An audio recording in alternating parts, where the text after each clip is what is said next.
Ketua DPRK Banda Aceh Farid Nya Umar mengatakan, tanaman bonsai dapat menjadi peluang ekonomi baru bagi masyarakat karena memiliki potensi pasar yang menjanjikan. Hal itu ia sampaikan saat menghadiri pembukaan pelatihan berbasis kompetensi agribisnis tanaman hias tingkat madya yang diselenggarakan Dinas Ketenagakerjaan Banda Aceh di Eskip Green Bistro Pango Banda Aceh Jumat 23 Agustus 2024.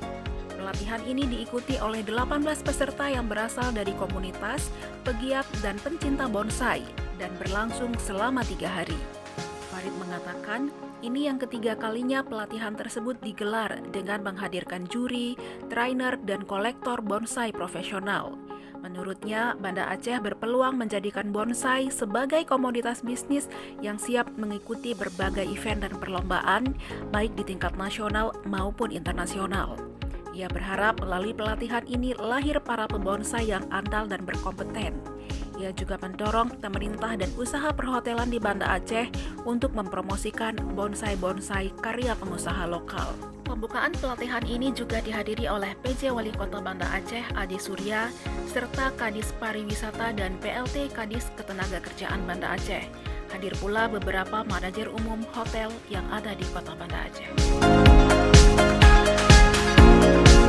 PPBI Jaya, PPBI Hebat, PPBI Maju, PPBI Jaya.